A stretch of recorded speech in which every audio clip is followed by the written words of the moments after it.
ইসলামী জীবন বিধান কেবল আধ্যাত্মিক উন্নতির পথ দেখায় না, বরং শারীরিক সুস্থতার জন্য এটি একটি পূর্ণাঙ্গ নির্দেশিকা।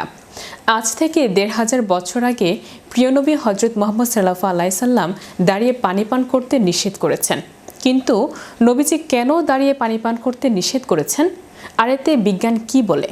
বিস্তারিত থাকছে ডেস্ক রিপোর্টে।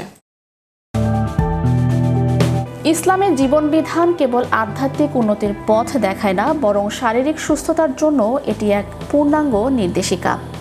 আজ থেকে ১৫০০ বছর আগে প্রিয় নবী হজরত মুহাম্মদ সাল্লাল্লাহু আলাইহি সাল্লাম দাঁড়িয়ে পানি পান করতে নিষেধ করেছেন। আধুনিক বিজ্ঞান এখন প্রমাণ করছে যে এই ছোট্ট একটি সুন্নাহ পালনের মধ্যে লুকিয়ে আছে বড় বড় রোগ থেকে মুক্তির উপায়।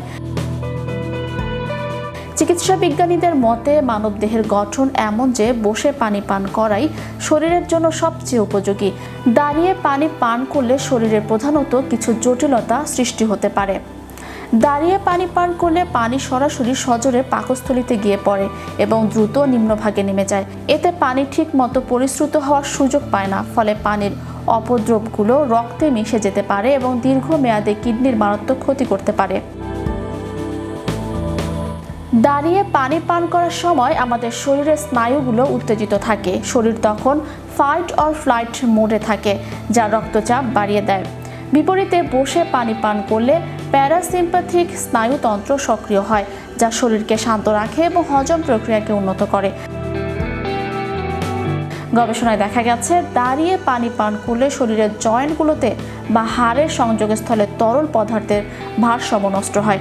এর ফলে সেখানে অতিরিক্ত তরল জমে গিয়ে ভবিষ্যতে আর্থাইটিস বা হাড়ের ব্যথার মতো যন্ত্রণাদায়ক রোগ সৃষ্টি করতে পারে। দাঁড়িয়ে পানি পান করলে পানি অত্যন্ত বেগে খাদ্যনালীর মধ্য দিয়ে গিয়ে পাকস্থলীর নিম্নাংশে আঘাত করে। এর ফলে পাকস্থলীর দেয়াল এবং আশেপাশের অঙ্গগুলোর ক্ষতি হতে পারে।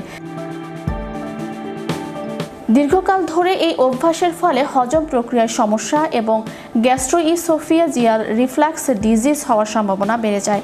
রাসূলুল্লাহ সাল্লাল্লাহু আলাইহি সাল্লাম কেবল দাঁড়িয়ে পানি পান করতে নিষেধই করেননি, বরং সঠিক পদ্ধতিও শিখিয়ে দিয়েছেন।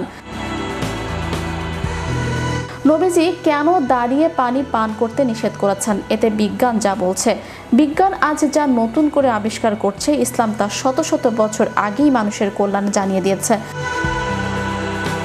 দাঁড়িয়ে পানি পান করা নিষেধাজ্ঞা কোনো কুসংস্কার নয়, বরং এটি একটি বৈজ্ঞানিক স্বাস্থ্যবিধি। সুস্থ থাকতে এবং সুন্নাহর সওয়াব হাসিল করতে আমাদের উচিত বসে ধীর স্থিরভাবে পানি পানের অভ্যাস করা। সামান্য এই সচেতনতা আমাদের বড় ধরনের শারীরিক জটিলতা থেকে মুক্তি দিতে পারে। Channel Europe news desk.